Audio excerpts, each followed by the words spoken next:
Hey y'all, PJ Mama here. We got Happy Mail.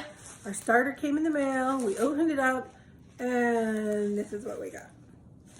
Really? What now? So don't panic. This is your sourdough starter that's been dried. This is actually one of the best ways to get it because it can't get any bacteria or mold growing in it while it got shipped to you. So this is what we're gonna need. You're gonna need your starter, digital scale, coffee filter, rubber band, jar. I use a ring, or you can use the rubber band. You just pick which one you like. A plastic spatula, and some flour and some water. And let's get going. So we're going to turn our scale on. Put your jar on it.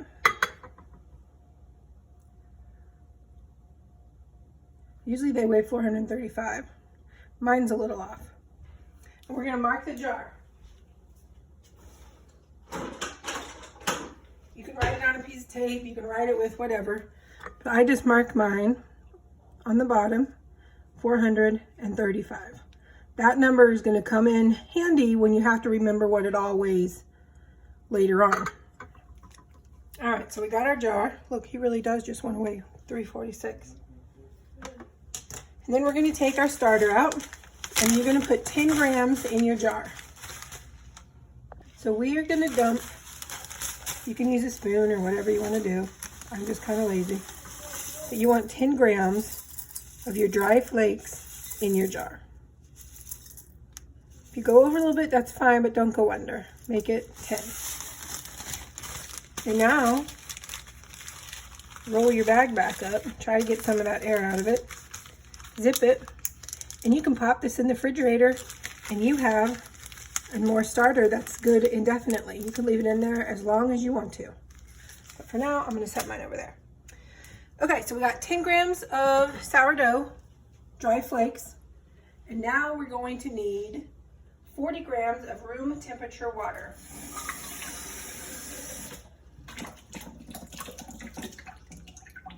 And I just use my sink water. I'm on a well, so we don't have any chlorine. And I went over a little bit. That's fine. I don't care.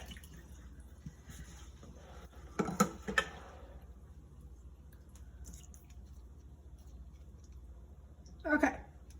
Let's turn off the scale because we're done with that for a minute. And we're going to stir this. I'm going to use the hard part of my spatula, still plastic, and kind of crunch those up into the sourdough. Get them all crunched up in there. And if you want to crunch them even smaller before you do this part, you can do that and it takes less time. See how the water's kind of getting milky?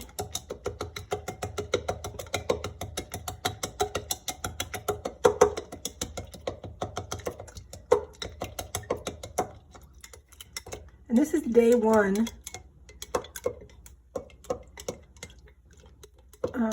In the morning, by the way, because there's also an afternoon, day one afternoon. This is going to be day one morning.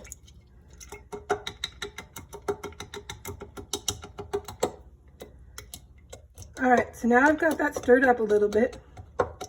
You can still see there's chunks in there, but I want all of this pushed down into the water. So every bit of it. And now you're going to let it sit. I use some pretty big flakes, so I'm going to go the full time. We're going to just leave it to sit, just like it is, for 10 or 15 to 60 minutes. I'm going to do the whole hour, just because my flakes are so big, they're going to need it. So let it rest for an hour. All right, it's been about 10 minutes, so I'm just going to give it a little look here. You guys see it? In there with you. See, they're getting wet. They're kind of getting soggier. So I'm going to just stir it a minute. Get a bunch of oxygen in there. Get them going.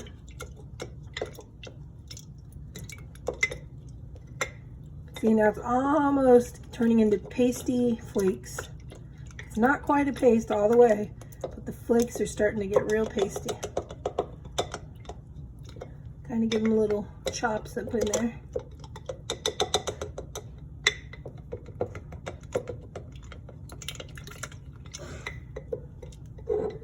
All right, make sure it's all pushed back down.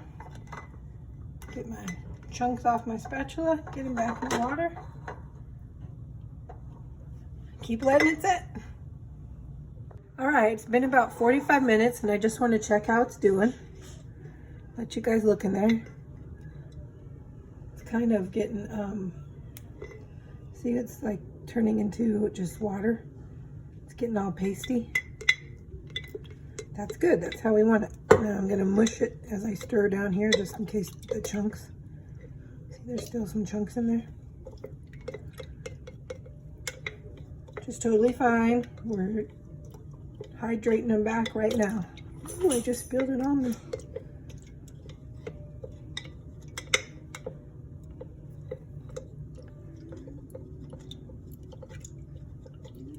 Just stirring it back and forth, trying to kind of squish the lumps against the glass, if I feel any. See in there? Looks like I've gotten most of the chunks out. So I'm going to let it sit just maybe another 5 or 10 minutes. And then we'll do the next step. All right, so now it's been just about an hour.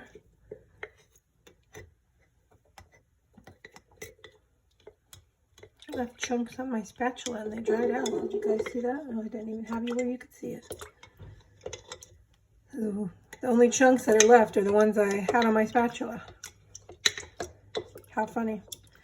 Okay, so what we're gonna do, I'm gonna go ahead and just move on with it. It's totally fine. If you still have chunks in there, that's fine, because we're gonna make this a little watery. So it's not a big issue. Oops, let's turn your scale on. Can you see it? So this was our 10 grams of dried flakes, 10 grams of dried flakes, and 40 grams of water. Normally we do a 1-to-1 ratio, but this is the only time that you're ever going to throw that completely out the window. So we did 10 grams of dry flakes, 40 grams of water. Now we're going to put in 30 grams of flour. And I just use all-purpose flour, unbleached. And anytime I want to do like a wheat bread or any of that kind of stuff, I flavor my bread with flour, not my starter. I like my starter just to be plain simple sourdough, and then I can go up from there. Zero that out. Now we're going to put in 30 G's of just plain all-purpose unbleached flour. Try to be accurate with this, you know, go slow, just because we really want it to be super hydrated.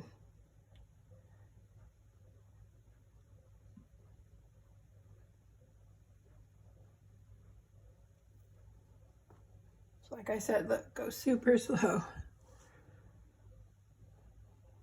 Just want to hit 30. There it is. All right, let me get my lid back on my flour. And you're going to turn this off. Now we're done with the scale, so I'm going to set it up out of the way. I'm going to show you what we got going on. Then now I'm going to really stir it, so I'm going to use the other side, but I don't want to lose all this goodness. So I'm scraping everything off of my white thing. But when I stir, I like using this side. It's hard, but it won't break my jar. And I can scrape down the edges while I do it. It just gets everything in there.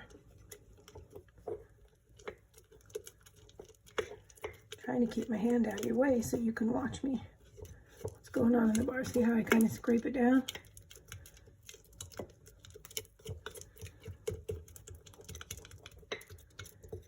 It should still be a pretty wet mess.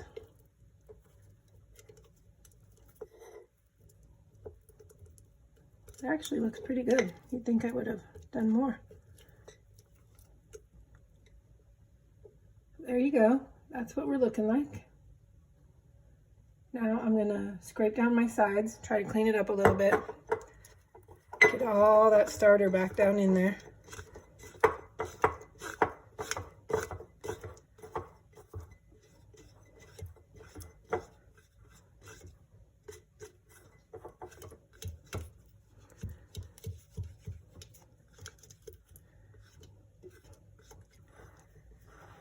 And this is one time that I want you guys to really get everything off of your spatula, because every little piece of it matters right now. Because that's all the strength is in those dry flakes, so we don't want to lose any of the stuff. All right. I'm going to smell it and see what I think about the smell. Kind of just smells like flour. So smelling your sourdough starter, you should get used to doing that every time you're going to use it or you feed it, just because the smell of it tells us so much. Like you should have, I'm going to call it like a vinegary smell, like an acidy vinegary smell, and then you know it's ready. You shouldn't smell mold. You shouldn't smell flour. You should really have that pungent vinegar smell. So right now we smell like flour, so we know it's not ready. I'm going to use my coffee filter, put it on. I like the coffee filters because they know that they get lots of air, because when you stir this, you're stirring it, and the whole point is to get the air and the oxygen down into our starter. So you need to have air when you're leaving it set out on the counter. Then with my rubber band, I mark it. And I do this all the time. One, just because then it's in a habit and I don't forget when it is time to feed. But I can see, it'll tell me if she's done any growing. So there's my starter. I'm moving as I do it because it's so liquidy. And you just mark the top of your starter. And that's it for the morning of day 1. So in 12 hours or so, we're going to come back and do the next step for day 1. Hey y'all, PJ Mama here. It's day 1 in the early evening, afternoon. It's been 12 hours since we hydrated our flakes. I want to show you what they're doing. Let's see if you can see in there. Let me turn this other light on. Usually helps you guys see it. Is that better? We got little tiny bubbles, not much, no action.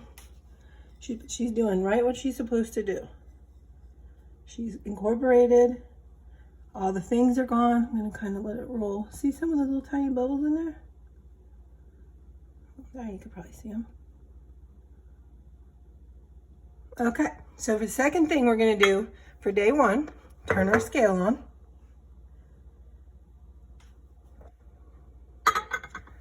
Let's zero her out. And we are going to add 40 grams of water and 40 grams of flour. This time our ratio is the same.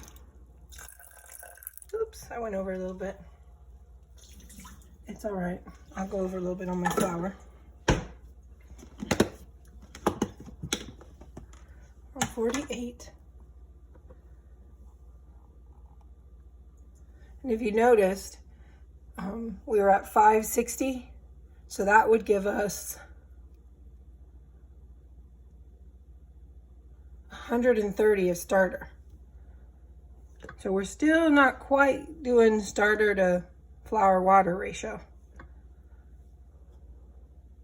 But we don't want to get her fat and happy where she doesn't want to work for it.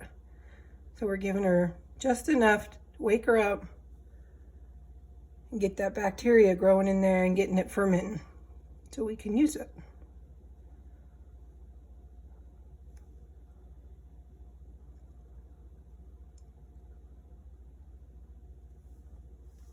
All right, so we got our flour in there, 40 G's. We got 40 G's of water. I'll turn my scale off because we're done with that. And now we're gonna stir it. And we're gonna make sure to stir it really, really good. You wanna be scraping the bottom because we really wanna stir up all the liquid with the new stuff we put in. Get lots of water in there, lots of oxygen.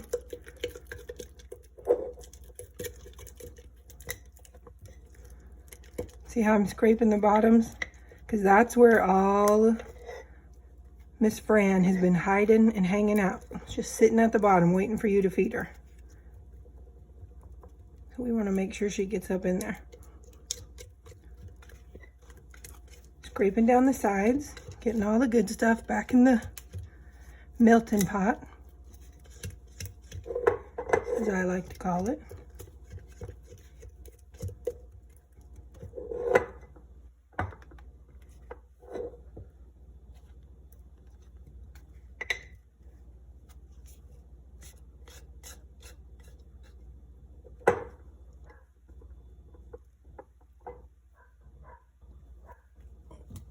And I'm going to move my rubber band. See how we have more in there?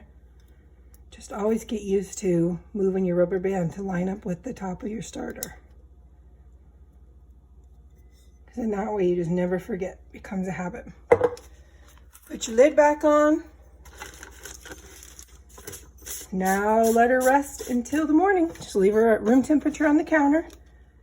And tomorrow, oh look. See, we stirred her up and she's like, woo, waking her up a little bit. So then tomorrow morning we'll come back and we'll see a little bit more action and I'll give you the next steps. Have a good night. One more thing, I'd want to give her a smell just to get used to, getting everybody used to the smelling it and learning what the different smells mean. Because the smell can tell you a lot more than you think. So let's smell her. I can smell just a tiny, tiny bit of sourdough, but mostly I smell flour still. But I can smell she's in there now. So you should start to notice that the smell has changed a little bit from this morning. So try to pay attention to the smell of them as we go along. All right, covering her back up. See you in the morning.